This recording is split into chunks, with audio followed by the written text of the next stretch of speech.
Hello అండి, రేపే మనకు మహాశివరాత్రి. శివరాత్రికి శివాభిషేకం చేయడం చాలా ముఖ్యం. ఆ శివయ్యకి అభిషేకం అంటే చాలా ఇష్టం. కాసిన్ని నీళ్లు పోసినా కూడా ఎన్నో వరాలని కురిపిస్తాడు.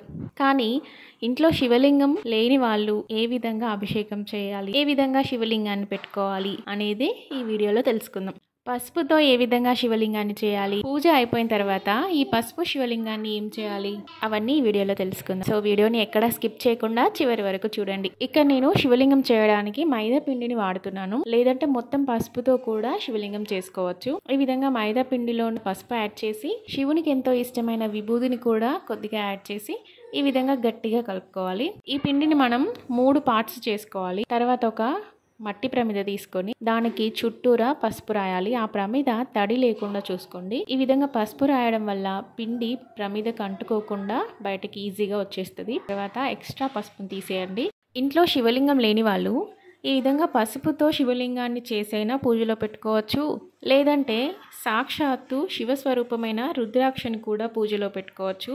లేదు అంటే ఒక కొత్త విభూది ఉండను తీసుకొచ్చి శివుడుగా భావించి శివ పూజలో పెట్టుకోవచ్చు. అవేమీ లేదు అంటే అన్నంతో కూడా శివలింగాన్ని చేసి పూజలో పెట్టుకోవచ్చు. శివ పూజ చాలా సులభమైంది, చాలా తేలికగా చేసుకునేది. ఎందుకంటే అందరికంటే ఆ శివయ్య తొందరగా కరుణిస్తాడు, తొందరగా వరాలను కురిపిస్తాడు, తొందరగా మన పూజని స్వీకరిస్తాడు. ఒక్క చెంబె నీళ్లు పోస్తేనే ఎంతో దయ చూపించే ఆ శివయ్య ఒక చిన్న మారేడు దళం సమర్పిస్తేనే ఎంతో సంతోషించి మనం అడిగిన కోరికల్లా నెరవేర్చే ఆ శివయ్య మనం ఏ విధంగా చేసినా నిండు మనసుతో చేసినట్లయితే ఖచ్చితంగా కరుణిస్తాడు. చిన్న పిల్లలు కూడా ఈ శివలింగాన్ని ఈజీగా చేసుకోవచ్చు. ఈ విధంగా శివలింగాన్ని తయారు చేసిన తర్వాత విభూది చందనంతో అందంగా అలంకరించండి. ఇక్కడ శివలింగం మనకి 3 పార్ట్స్ చేసి అతికించాం కదా, అతకడానికి కొంచెం వాటర్తో తడి చేస్తే అతుక్కుంటుంది. నేను ఇక్కడ పామును కూడా చేసి శివలింగానికి అలంకరించాను.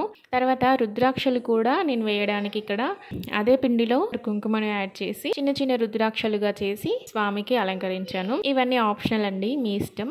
చేస్తే చేసుకోవచ్చు, లేదంటే నార్మల్గా శివలింగం చేసి పూజలో పెట్టుకోవచ్చు. చూడడానికి ఎంత చక్కగా ఉన్నారు కదా. ఈ శివలింగాన్ని మనం పూజలో పెట్టుకొని అభిషేకం ఏ విధంగా చేయాలంటే, మనం ఏ ద్రవ్యంతో అంటే నీటితో, పాలతో, పెరుగు, తేనె, చక్కెర ఇలా దేంతో అయితే అభిషేకం చేయాలనుకుంటామో ఆ ద్రవ్యాన్ని మారేడు దళంతో కానీ ఏదైనా ఒక పువ్వుతో కానీ స్వామివారి మీద చిలకరిస్తూ ఉండండి. ఇలా చేయడం వల్ల అభిషేకం చేసిన ఫలితం పొందవచ్చు. పూజ అయిపోయిన తర్వాత ఈ శివలింగాన్ని వాటర్లో కరిగించి ఏదైనా పెద్ద వృక్షం మొదట కానీ వేయాలి, లేదా పారే నీటిలో కానీ వదలాలి. సో ఇదండి వీడియో. Thanks for watching.